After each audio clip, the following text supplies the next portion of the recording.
Good morning! Hoy Earl, ang aga mo dyan ha. Nauna mo pa akong pumasok dito sa office. Usually ako ang early bird dito ha. Hoy Earl! Sino ka? Paano ka nakapasok dito sa office namin? Alam ba ng guard to? Batang kali ka no? Umamin ka na. Saglit ate. Hindi po Batang Kali ang pangalan ko. Ako po si Renato. Wala akong pakialam kung anong man ang pangalan mo kung sino mang Poncio Pilato ka. Hindi ka aalis dito? First, isusumbong kita sa guard. Antayin mo. Guard! Saglit ate! Guard! Uy! Perfect. Hay ate, gusto mong magsuklay? Hoy! Kanina ka pa dyan? Naninilip ka, no? Renato? Tama, pangalan mo Renato, di ba? Hindi na kita sa guard isusumbong.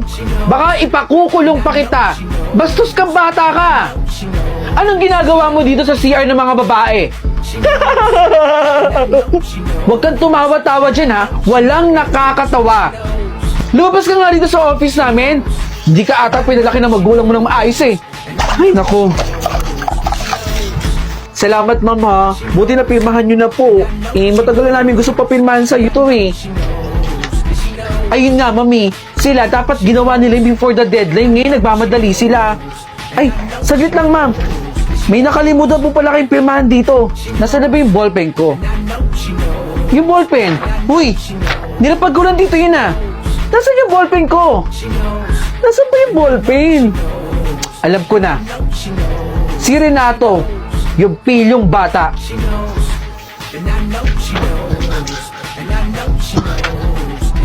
Renato! Kuya, nakita mo ba yung batang pilyo?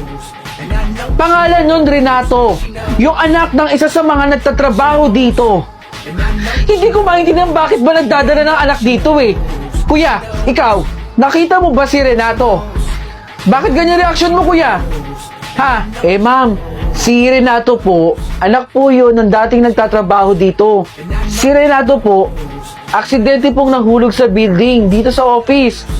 Kaya po yung Renatong nakikita po ninyo ay matagal na pong patay.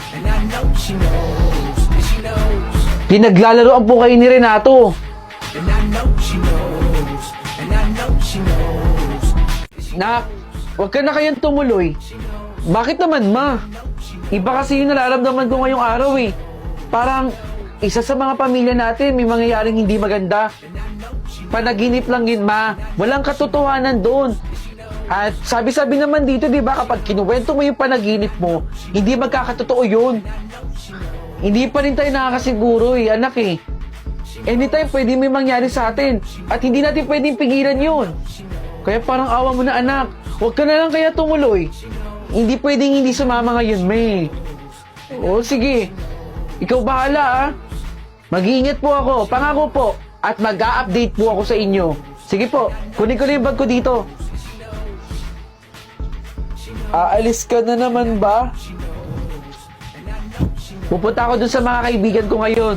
Makikita kami. Alam mo ba po, nagpakita sa akin ang nanay at tatay ko.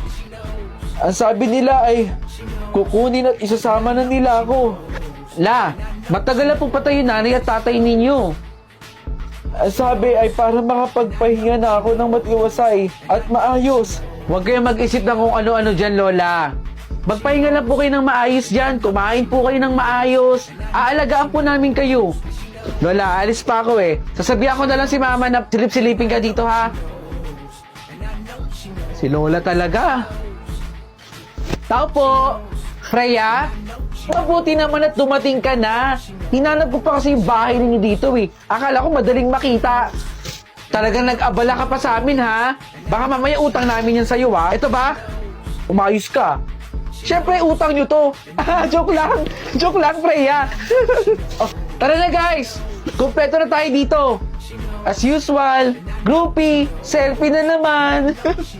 Okay. 1, 2, 3, smile! Isa pa, isa pa! 1, 2, 3, smile! O yan, a-upload ko to, abangan ninyo ha. Tara na, Freya! Uy, tara na! Kumain na tayo dito!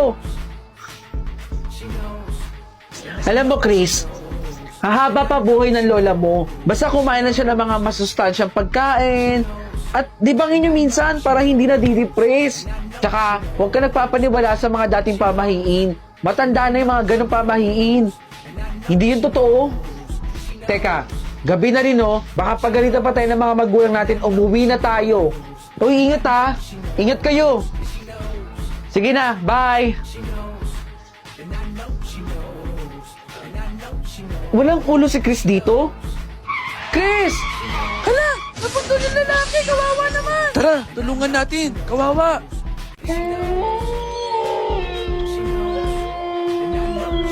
Naku po, ayan na naman yung alulong ng aso.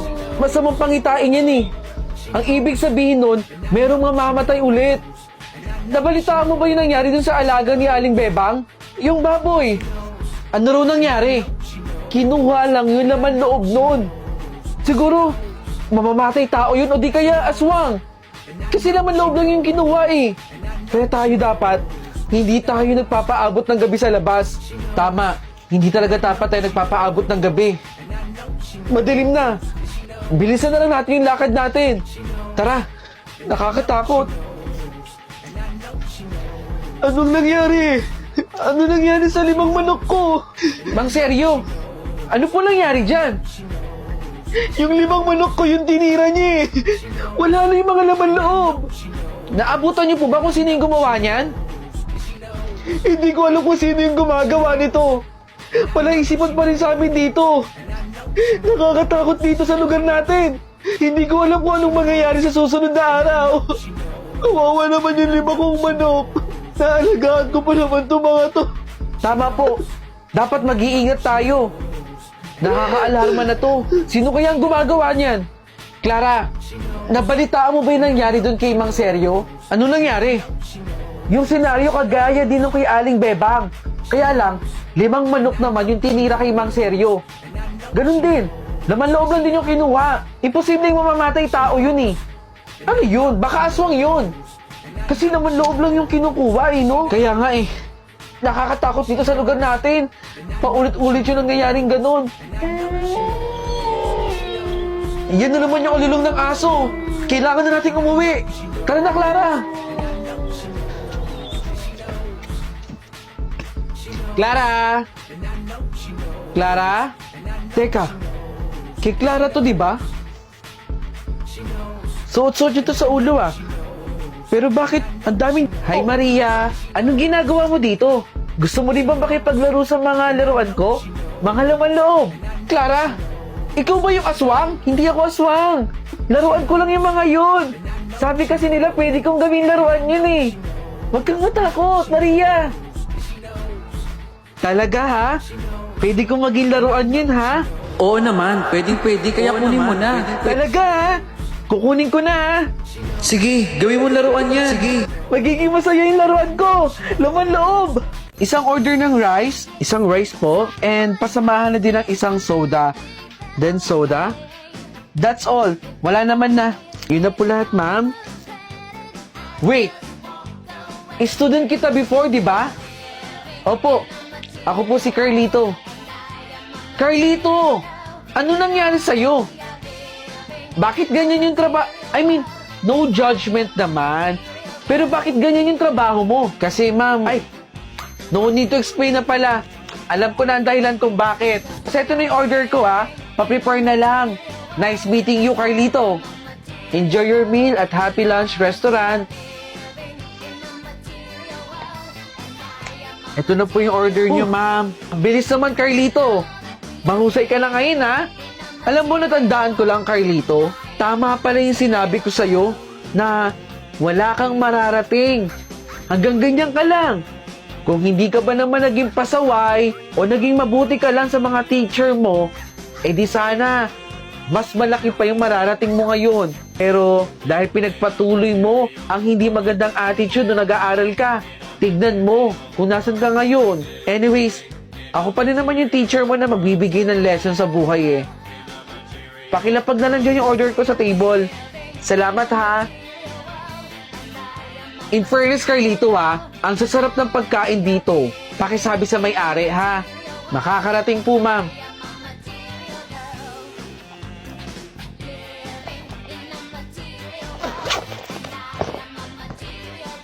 shucks. Nasaan yung wallet ko? Oh my God, naiwan ko pala sa bahay. Wait, tatawag ako ng kaibigan ko ah. Huwag na po ma'am. Ako na po magbabayad. Anong ibig mong sabihin? Ang sabi ko po, ako na lang po ang magbabayad. Total, sa akin naman po tong restaurant na to eh. Really? Ako po ang may-ari nito. At libre ko na po sa inyo yung kinain ninyo, ma'am. Oo, diyan ko nilagay yun eh. Oo, tama, diyan nga. Okay naman yung lasa, pero Tapos, parang may kulang. pakiayos na lang. Carlito, hindi ba't kinakausap kita? Sorry po, ma'am. Alam mo, napakabastos mong estudyante ka eh. Wala kang respeto. Ito tatandaan mo, Carlito, ha? Wala kang mararating dahil dyan sa attitude na meron ka. Wala kang respeto. Sorry po, ma'am. Wala naman po akong intensyon na bastusin kayo eh. Pasensya na po. Salamat po, ma'am, ha? Oh, buti tama ako dito. De La Cruz Tama at De ako. Guzman, kayo ang maglalaban para sa Quiz Bee representative natin sa school. Ano po, ma'am? Si De La Cruz? Pati ba naman dito kakalabanin ako ni De La Cruz? Ma'am, bakit hindi na lang po ako yung piliin ninyo? Eh, mataas din naman po yung score ko eh. Ako na lang po ang ipanlaban ninyo sa school. Ma'am, kaya ko pong ipanalo yung school natin kesa yan si De La Cruz. Kaya ko rin naman po, ma'am. Kung sino ang magiging high sa inyo, yun ang ipanlalaban natin, okay? O sige, ma'am. Ganun na lang po.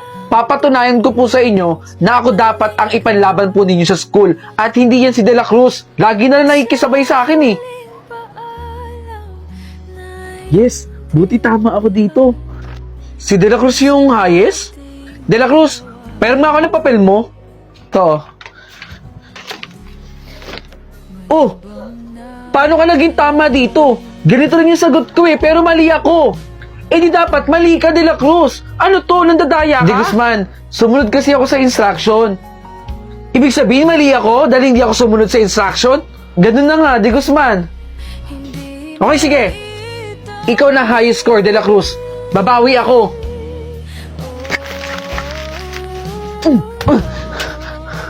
De La Cruz!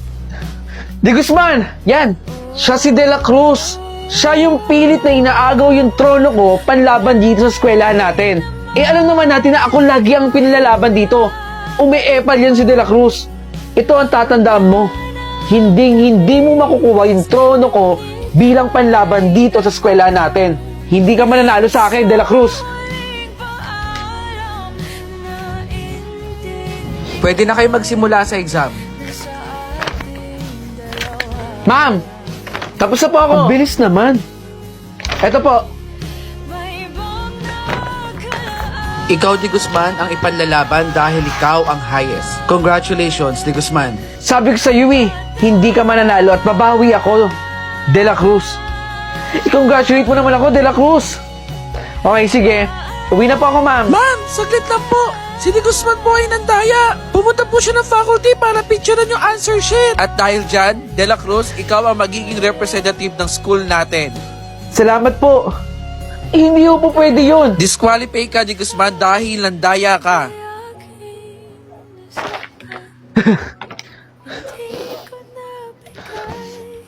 Hala, si De Guzman ba yun?